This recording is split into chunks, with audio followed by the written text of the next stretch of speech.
자, 시작하도록 하겠습니다. 반갑습니다. 반갑습니다. 잘 보내셨죠? 네. 오늘은 마태복음에 대해서 이야기를 할 텐데, 그 전에 앞서서 우리가 잠시 나눌 거는, 우리는 성경을 왜 읽어야 된다라고 혹시 생각하세요? 우리가 왜 성경을 읽어야 될까? 왜? 어려운 질문이긴 한데 그냥 가볍게 그냥 우리 왜 성경을 읽어야 될지 한번 한 명씩 이야기 좀 하고 시작하겠습니다. 자, 하나님을 더 잘 알기 위해서. 하나님을 잘 알기 위해서 맞아요. 네. 성경을 읽죠. 또 다른 분은 저도요. 그렇죠. 천국이다. 맞아요. 원래 성경은 하나님이 어떤 분인지를 나타내는 책이기 때문에 우리가 이제 성경을 이제 읽습니다. 그래서 이제 우리가 이 성경에서 하나님을 어떻게 나타내느냐라고 했을 때 역사, 또 증언, 또 예언을 통해서 기록된 책이잖아요. 그래서 성경을 잘 이해하고 또 잘 해석하는 일은 결국 하나님이 어떤 분인지를 더 잘할 수 있기 때문에 우리가 사실 성경을 읽는 거죠. 그렇다면 그러고 나서는 내가 성경을 잘 읽고 나서는 우리에게 중요하게 남겨진 질문이 하나가 있어요.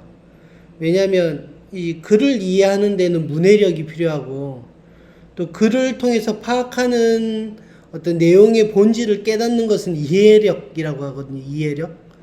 그리고 또 그 이해된 내용을 삶에 질문하는 통찰력이 필요해요. 그래서 성경을 읽는 과정이 이 문해력과 이해력과 통찰력이 필요한 거죠. 그래서 하나님께서 나의 삶에 무엇이라고 말씀하시는지를 계속 우리는 질문해야 돼요. 성경을 읽고 나서. 이 과정이 우리를 묵상하게 만들고 큐티하게 만들고 하나님의 마음이 무엇인지를 알게 돼요. 그래서 제일 먼저 성경을 통해서 우리가 이렇게 스터디 모임을 하는 거는 그 하나님의 마음을 그냥 원론적으로 깨닫기 위해서죠. 그러고 나서 그 뒤는 자신이 하는 거예요. 자신들이. 어떻게 하냐면 내 삶을 통해서 하나님께 질문하는 거예요. 그 본문을 가지고. 그런 작업까지 되어야지 우리가 묵상한다 라고 하는 거죠. 요 것을 인지하고 우리가 이제 앞으로 이제 나아가도록 하겠습니다. 우리 마태복음 18장은 다 읽었죠? 몇 번이고 다 읽었을 거라고 저는 생각을 해요. 그래서 우리 마태복음을 한번 열어보겠습니다. 마태복음 18장 내용을 보면 15장이죠?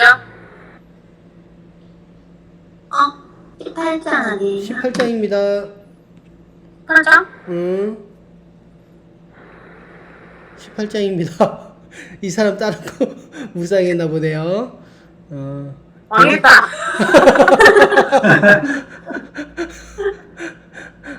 괜찮아요. 왜 그랬지? 왜 그랬을까요? 왜 그랬을까? 지금 18장 펴놔, 그러면요. 그럼, 뭐 많이 적어 놨던데, 다 소용없게 된다. 우리 한번 볼게요, 18장에.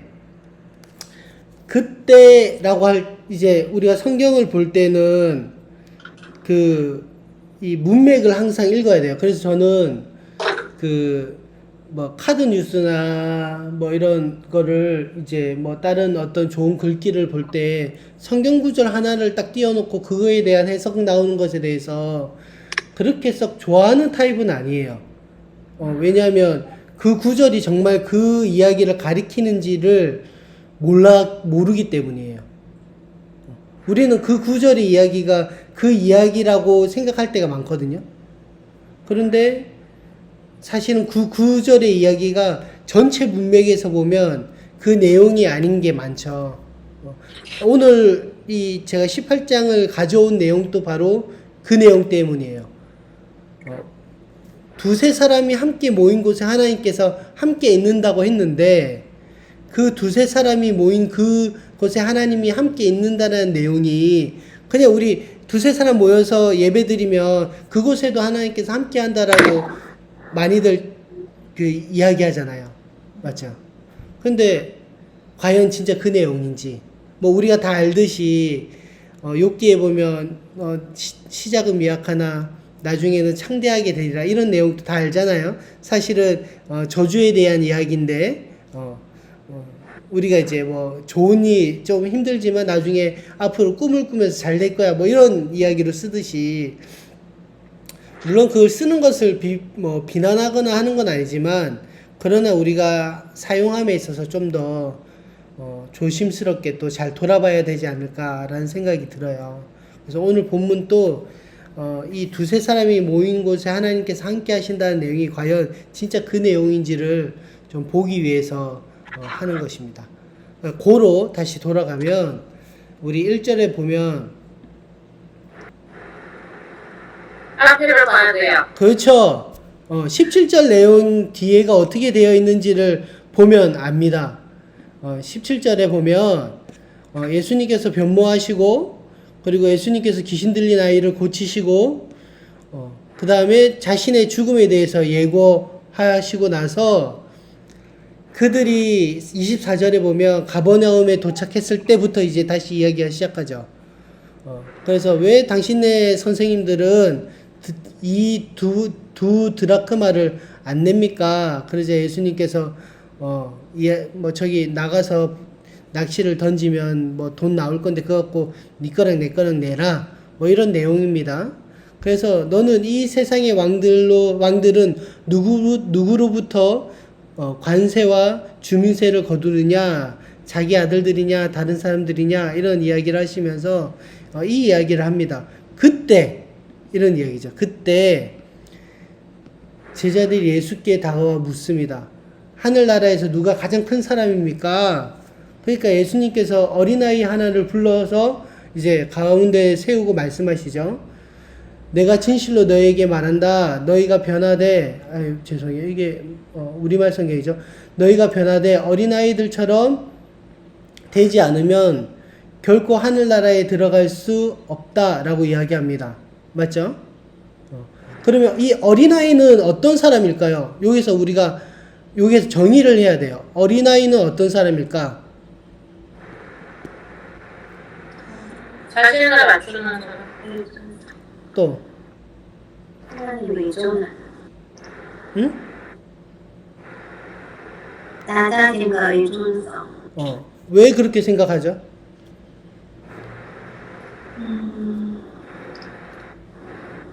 혹시 그 문맥에 그런 내용이 있나요? 그러니까 우리가 중요한 거는 내가 그 이야기를 유추했을 때 성경 안에서 성경에서는 분명히 답을 주고 있거든요. 우리 정국 씨는 4절에 낮추는 사람. 낮추는 사람. 맞아.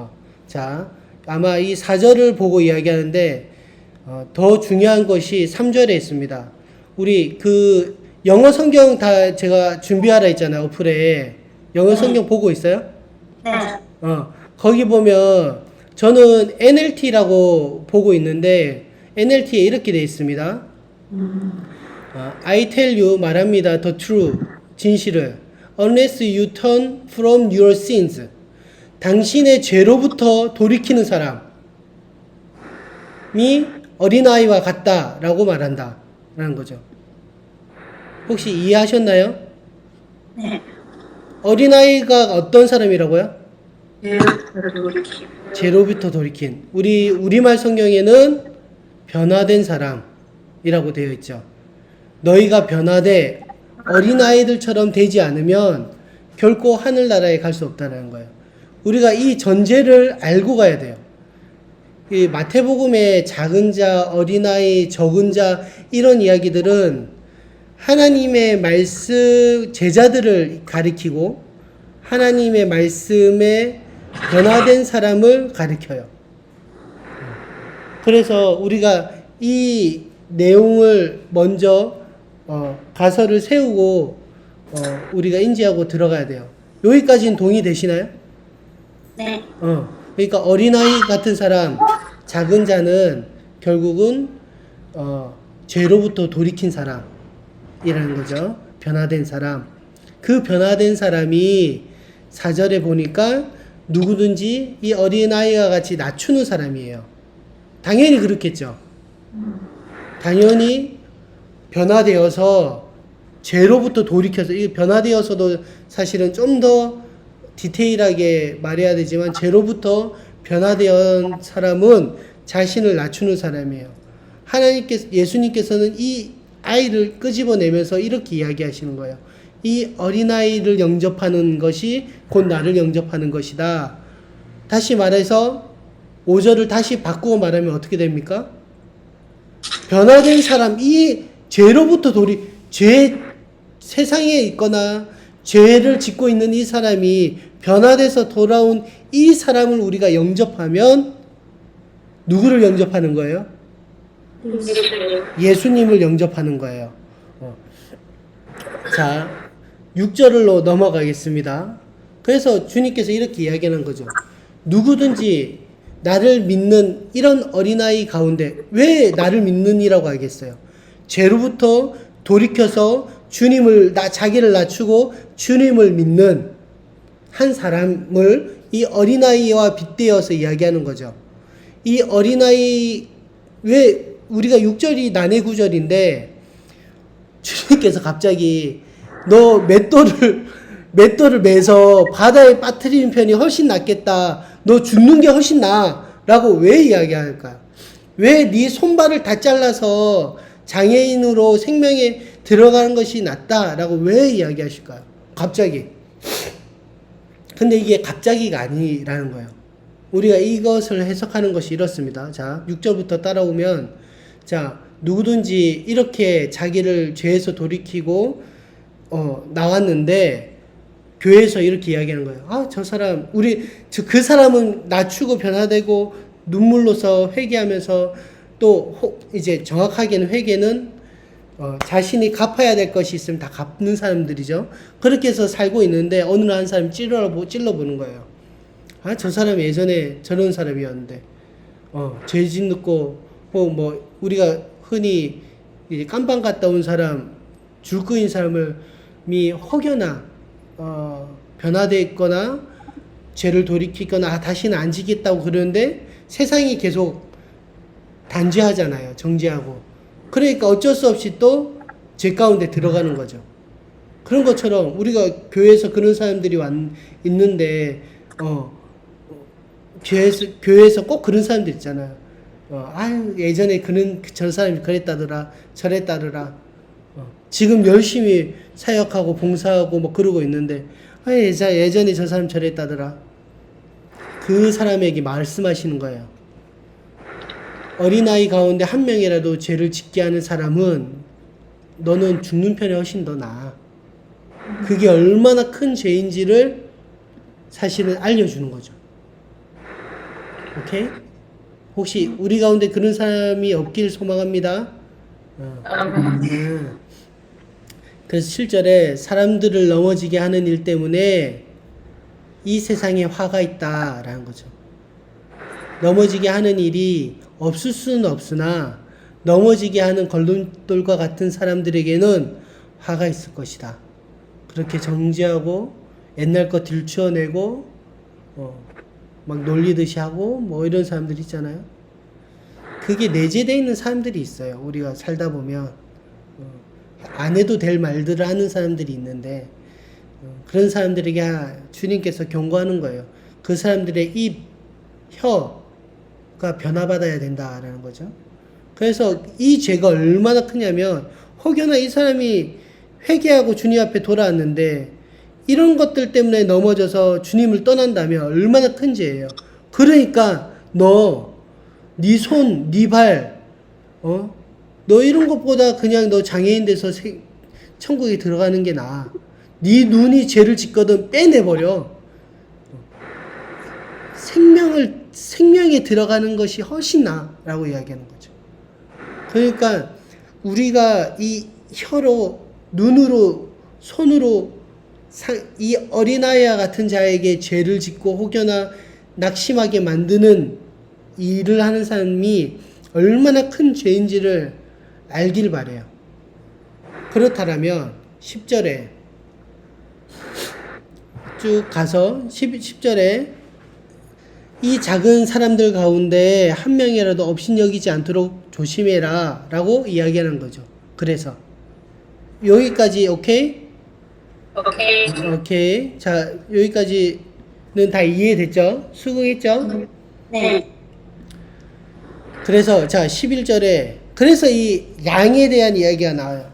그냥 우리가 이제 100마리 양이 있는데 79마리가 두고 한 마리 어린 양을 두고 떠나는 게 우리는 마치 그냥 세상에 있는 잃어버린 영혼이라고 생각하잖아요.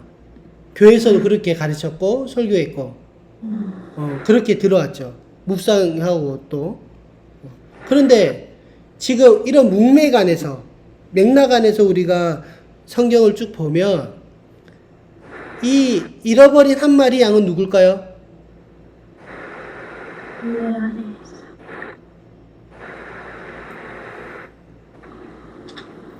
지영씨? 잃어버린 한 마리는 누굴까요? 돌이키는 어린아이. 옳지. 맞아요. 돌이키고 회개한 사람이에요. 근데 그 사람이 떠났어요. 그러면 주님이 어떻게 하신다고요? 그 한 마리를 찾아다니시는 거예요. 이게 더 해석이 맞겠죠? 왜냐면 지금 끊기지 않고 흐름이 지금 넘어왔기 때문에 그래요.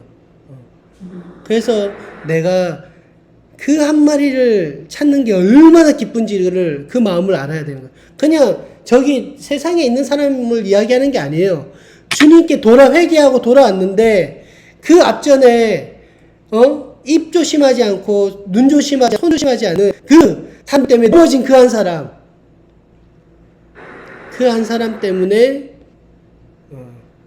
그러니까 14절에 뭐라 그럽니까? 우리 다 같이 한번 읽어볼까요? 14절 말씀 시작.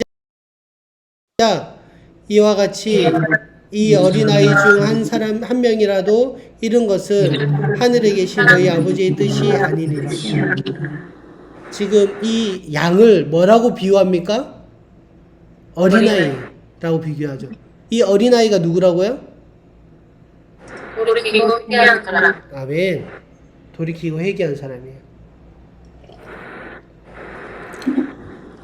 그러면 이제 15절 말씀이 나와요. 15절 말씀.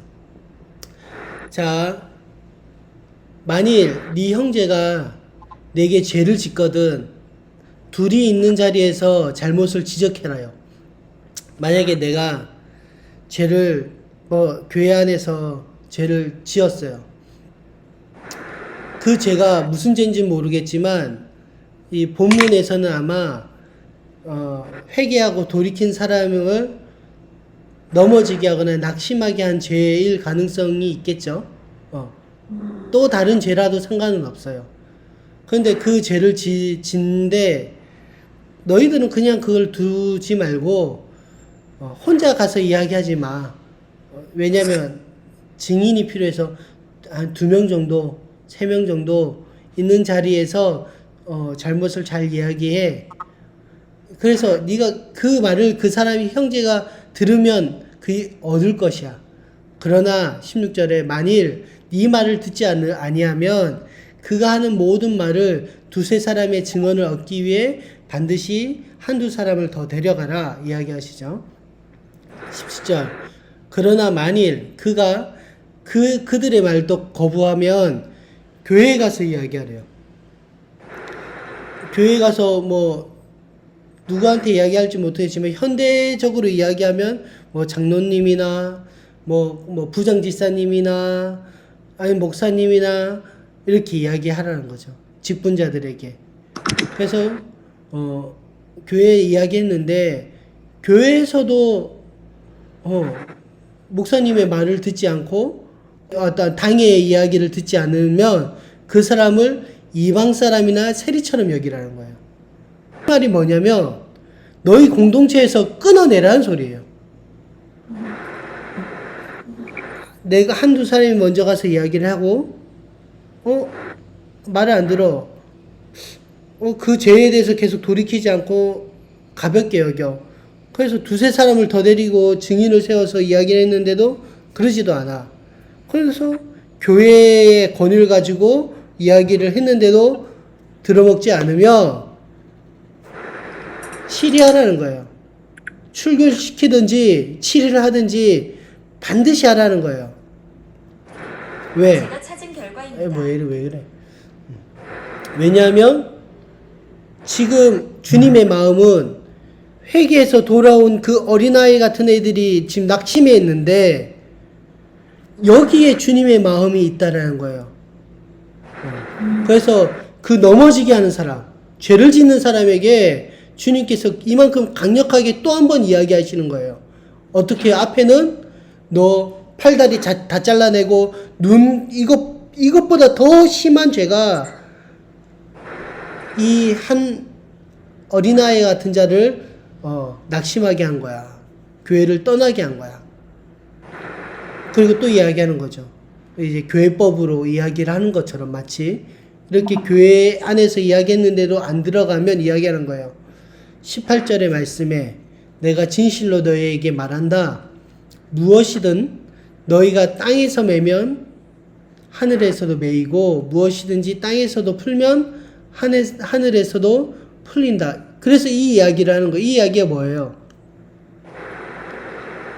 우리 소희 씨, 네. 이 이야기가 뭡니까? 유추해 보세요.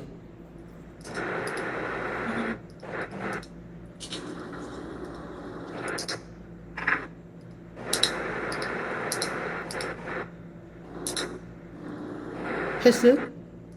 패스. 우리 정국 씨, 이 이야기가 뭡니까?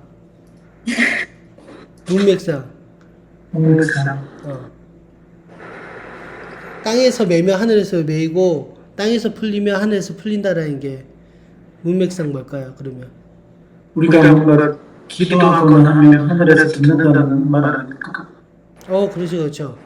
예, 문맥상은 아니지 비슷하지만 이걸 제가 이렇게 이야기할게요. 그러면 자, 두세 사람이 교회에서 이 사람을 출교시키면 하늘에서는 어떻게 하실 거라는 얘기죠. 예. 그렇게 하시겠다. 만약에 이렇게 해서 이 사람이 돌아오면 하나님께서는 어떻게 하신다고요? 받아주시겠다. 돌아오게 하시겠다. 이만큼 무서운 거예요. 이 해석은 이렇게 되는 거죠. 너희가 땅에서 매며 이 사람을 혹여나 출교시키면 하늘에서도 매일 것이요. 하나님께서 그렇게 여기실 거라는 거예요. 무엇이든지 너희가 땅에서 풀면 이러한 과정을 통해서 너희가 이 사람의 돌아오거나 이런 일들이 풀어지면 하늘에서도 이렇게 한다는 거죠. 이해됐나요? 네. 지영 씨도 이해됐나요? 오케이? 여기까지 수긍이 되어야 됩니다. 그래서 19절에 다시 내가 진실로 너희에게 말한다 라고 하죠. 강조하고 있어요. 너희 가운데 두세 사람이 땅에서 어떠한 일이든지 마음을 모아 간구하면 하늘에 계신 너희 아버지께서 그들에게 이루어 주실 것이다. 두세 사람이 내 이름으로 모이는 곳에는 나도 그들 가운데 있다. 자, 이 말은 뭡니까? 그래서 지영 씨? 개까지가. 아니 이제 흐름을 이제 쭉 오고 있잖아요. 흐름이. 자, 두세 사람이 땅에서 어떠한 일이든지 마음을 모아 간구하면 하나님께서 이렇게 이루어 주신다는 거. 두세 사람이 내 이름으로 모이는 곳에 나도 그들과 함께 있다라는 것은 그 앞절에 뭐가 있어요? 공부하며 하늘에서도 매고 땅에서도 매고 나오죠? 그 뜻이 뭐라고요? 그 위에 뭐라고 나왔죠? 죄에 대한 공고. 패스? 네. 패스? 네. 목사님이 정국 씨가 잘 이야기해 줬는데 맞아요. 지금 그러니까 우리가 여지껏 이 성경을 볼 때 계속 따로따로 보는 훈련들을 너무 많이 해서 이걸 보니까 기존에 우리가 해석했던 관념들이 계속 우리를 방해하고 있어요. 흐름은 계속 지금 이렇게 따라오고 있잖아요. 어린아이와 같은 자, 죄에서 돌이킨 자. 그리고 그 어린아이를 낙심하게 하는 죄가 얼마나 큰 죄인지.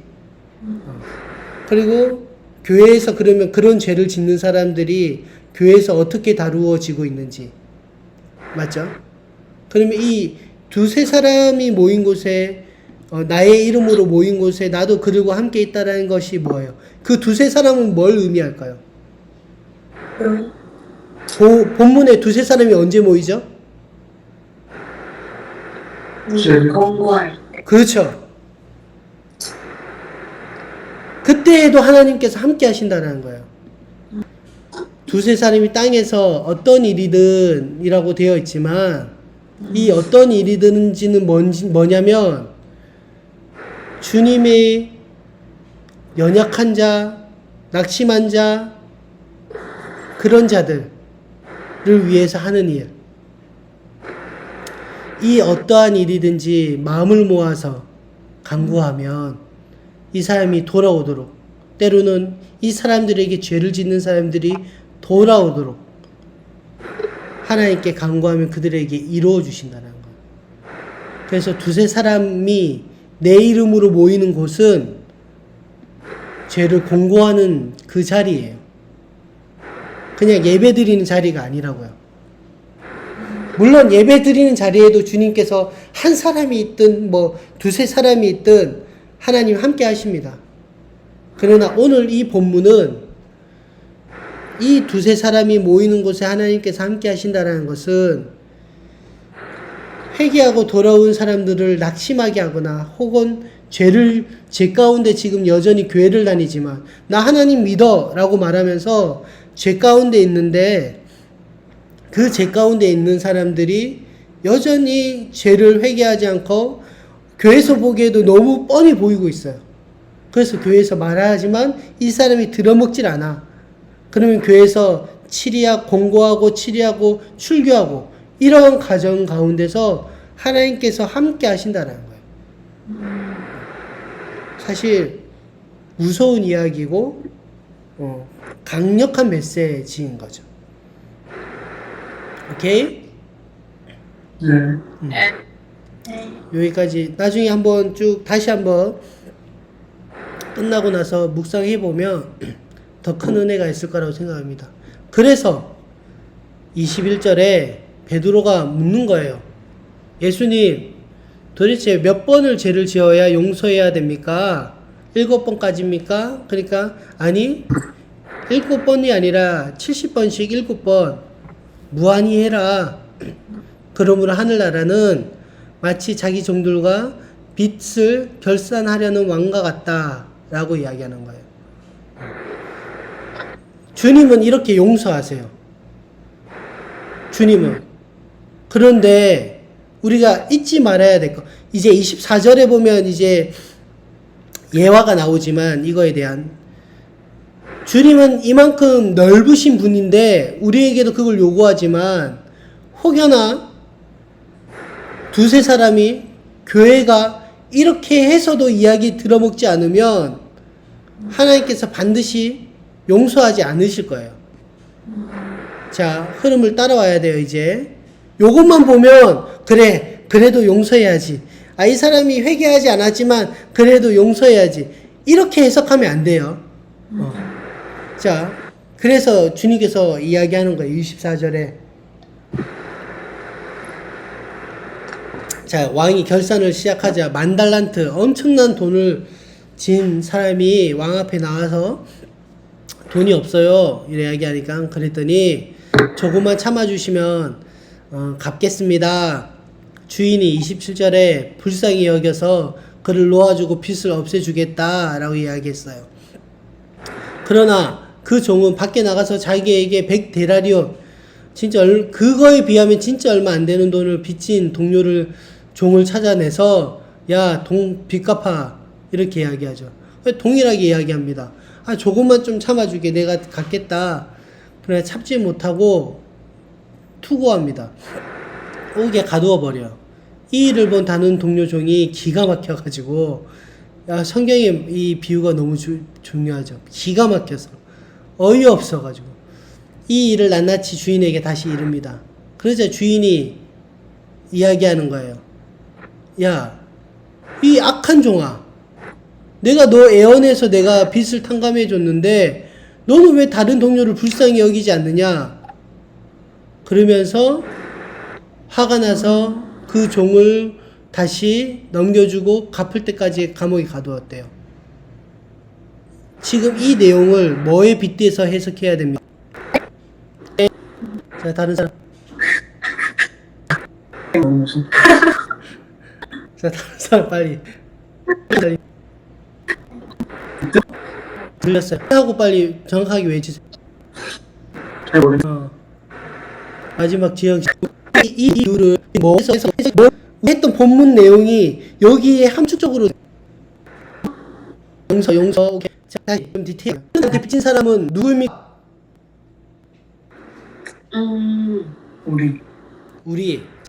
우리라고 산정할게요. 자, 우리예요. 자, 우리라고 산정할게요. 자, 그러면 빚진 사람 누구입니까? 이게 핵심이에요. 어린아이. 정답. 어린아이가 누구라고요? 데나리오? 빚진? 돌이키고 회개한 사람. 정답. 아, 죄에서 돌이키고 회개한 사람. 자, 이 관점에서 이 본문을 해석해 볼게요. 이 사람이 맨 처음에 주님께 큰 은혜를 받았어요. 그렇죠? 자기 죄를 다 회개하고 주님 앞에 나와서 주님께서 아, 나 용서함 받았어 라고 했어요. 근데 어느 날 저기 보니까 죄를 회개하고 아, 내가 보기에는 아, 저 사람 진짜 더럽게 살았는데 말도 안 되게 살았는데 저 사람이 회개한대요. 그래서 저 사람에게 야, 너 그래가지고 되겠어? 너 이거 갖고 안 돼. 너 새벽기도 나와.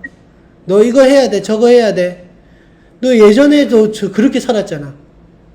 라고 이야기합니다. 그러니까 그걸 본 다른 동료는 누굴까요? 다른 종은 동료 종은 누굴까요? 그러면 두세 사람. 정답. 두세 사람. 이해됩니까? 이 네. 비유가 비유잖아요. 이거는 비유는 어떤 현상을 빗대서 이야기하고 있는 거예요. 이 현상을 지금 빗대서 이야기하는데 자신의 이야기를 쉽게 때로는 숨기기 위해서 이야기하고 계세요. 그래서 이 종들이 두세 사람이 이 악한 종이라고 지금 하나님께 일러 바치는 거예요. 이게 무슨 구절이에요? 일러 바치는 구절이 어떤 구절이에요? 권고하는 거. 몇 절에 있어요? 15장? 땡! 16장? 땡! 17? 아니네. 19절, 20절. 정답은 19절, 20절입니다. 19절, 20절. 이 종들이 모여서 하나님께 주님의 이름으로 기도하면 하나님이 그 가운데 계시다라는 거예요. 그래서 내가 너를 이런 관점으로 33절을 봐야 돼요. 32절에 이 악한 종들아 네가 나에게 애원하기에 내가 네 빛을 모두 없애 주었다. 내가 너를 불쌍히 여긴 것처럼 너도 네 동료를 불쌍히 여겨야 하지 않겠느냐. 그 주인은 화가 나서 이제 다시 투옥하는 거죠. 이 투옥이 뭐예요? 교회에서 치리하는 거죠. 어떻게 해요? 땅에서도 매면 하늘에서 매고 땅에서도 풀리면 하늘에서 풀리는 거예요. 만일 너희가 진심으로, 그래서 이 35절 말씀이 중요한 거예요. 만일 너희가 진심으로 너희 형제를 용서하지 않으면 하늘에 계신 너희 아버지도 너희에게 이와 같이 행하실 것이다 라는 거예요. 오늘의 이야기, 오늘 본문입니다. 우리 간단하게 나는 예전에 이렇게 알고 있었는데 알고 보니까 이런 말씀이고 이런 은혜가 있었다 라고 하는 거 한마디씩 하고 마치도록 할게요. 우리 정국 씨가 그냥 서두를 한번 열어주시면. 재밌어요. 이렇게 읽으니까 재밌고, 이게 문맥을 이해한다고 하면서도 설교를 하기도 하고 보기도 했는데, 18장이라는 내용을 큰 점으로 보면 한 세 가지 정도로 나눠져 있는데, 이 세 가지를 나눠서 읽었던 것 같아요. 그래서 마지막 21절부터 35절도 그냥 나라는 큰 맥락 안에서 내가 얼마나 용서를 못하냐 이렇게 좀 이해를 많이 했던 것 같고, 15절부터 20절까지도 그 20절의 내용을 가지고 좀 그냥 요점을 가지고 많이 설교를 하기도 하고 듣기도 했던 것 같고, 18장 1절부터 14절까지도 낮은 자, 그냥 순수한 자가 아니라 하나님 철저하게 믿는 자, 요걸 중심으로 작은 자라고 생각했던 것 같은데, 이렇게 이어져서 보니까 되게 새롭네요. 그런 느낌입니다. 아멘. 누가 먼저 하시겠어요? 둘 중에. 제가 먼저 마지막으로 저도 얘기해 준 것처럼 성경을 지금 18장 한 장이 너무 재밌다는 생각이 들어요. 그리고 목사님이 18장 15절에 20절을 중심으로 하신다고 하셔서 이거는 내가 참 많이 들었고 알고 있다라고 생각했는데 역시 그냥 저도 이렇게 어린아이 뭐 일찍 하는 거 떼서 같이 쭉 연결해서 18장 전체를 이렇게 떼서 본 것 같아요. 그래서 오늘 보니까 그러니까 이전에 안다고 생각했던 것들보다 이제 또 오늘 알게 된 거는 이전에 몰랐다라는 그런 점 너무 재밌고 성경은 진짜 한 절만 떼서 보지 않는다고 생각하지만 이제 그런 게 곳곳에 너무 많다 이렇게 한 장 이렇게 보니까 맞아. 너무 그렇게 이해하고 있는 게 너무 많아요. 자, 마지막 주자.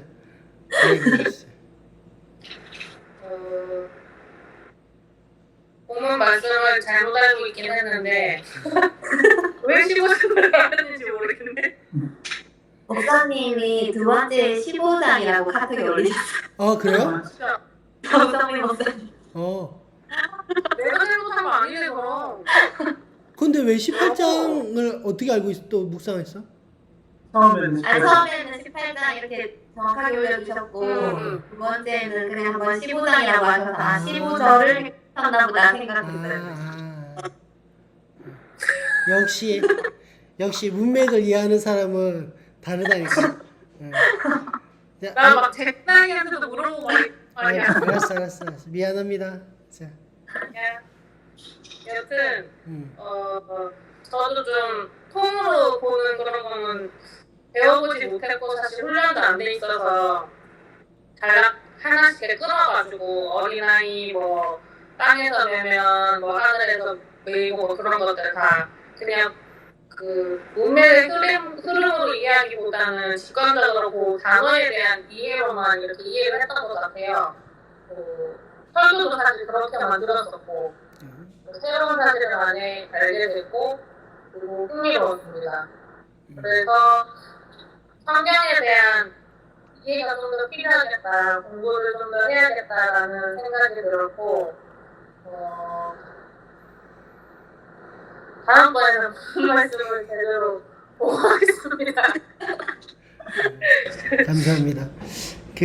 우리가 이제 교회에서 성경을 읽는 법을 가르쳐 주질 않아가지고 그냥 맞아요. 무조건 읽어 큐티에 이러다 보니까 이제 이 큐티에 대한 부작용들이 일어나고 있어요.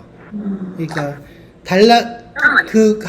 한 단락까지만 이렇게 읽다 보니까 앞뒤 내용이 뭔지를 다 잊어버리고 거기에만 초점이 되고 또 그 내용에서도 이제 잘 해석하면 되는데 이 내용이 나의 삶에 어떤 말씀을 주실지에 관심이 있고 이러다 보니까 이런 것들이 잘못된 성경을 보는 방법들이 생기다 보니까 이렇게 정말 하나님의 말씀, 하나님의 마음이 본문에 명확하게 담겨 있음에도 불구하고 그것을 놓쳐버릴 때가 있어요. 왜냐하면 아까 말한 그 어린아이 뭐 잃어버린 양 하면 그냥 무의식 중에 내가 알고 있는 관념을 대입해버리거든요. 본문은 사실은 그 힌트들을 계속 숨겨놓거나 아니면 그냥 버젓이 보여주고 있음에도 불구하고 이제 우리가 이제 계속 잘못된 의도로 이렇게 사실은 보고 있을 가능성이 높죠. 그래서 이제 시작이지만 혹여나 보고 있는 성경 이제 뭐 이렇게 이제 정독을 하고 있는 게 있다면 이제 천천히 읽으면서 앞에 그 접속사 그때 그러므로 이런 것이 이어지구나. 그래서 앞에도 한번 보고 뒤에도 보고 이러면서 요 내용은 어떤 거지 이렇게만 읽어도 큰 우리에게 도움이 될 것 같습니다. 네. 마무리하면서 마지막으로 그러면 미리 예습을 드릴게요. 다음 달에는 마태복음 25장을 하겠습니다. 마태복음 25장. 그래서 한번 마태복음 25장 읽어보시고 그 열처녀 비유, 또 달란트 비유, 또 양과 염소의 비유가 어떤 의미인지 한번 묵상해 보면 좋을 것 같습니다. 네. 수고하셨습니다. 감사합니다. 그래도 마지막으로 기도로 마치겠습니다. 기도하겠습니다. 은혜가 풍성하신 하나님 아버지, 저희가 처음으로 이렇게 모여서 말씀을 나눕니다. 부족하지만 함께 말씀을 알아갈 때 하나님을 더 알게 하시고 하나님의 마음을 알게 하시고 하나님의 뜻을 알게 하셔서 우리의 삶에 계속해서 질문을 던질 수 있도록 하여 주옵소서. 하나님께 우리의 삶을 올려드릴 때까지 우리가 순종하면서 나아가길 소망합니다. 혹 우리에게 옆에 형제들의 어떠한 죄를 짓고 있진 않는지 돌아보게 해 주십시오. 우리의 눈이 혹시 나의 안에 큰 대들보가 있음에도 작은 티끌 때문에 다른 형제들을 멸시하거나 무시하거나 경책하진 않는지 다시 한 번 더 돌아보게 하여 주옵소서. 예수님의 이름으로 기도드렸습니다. 아멘. 수고하셨습니다. 감사합니다. 감사합니다.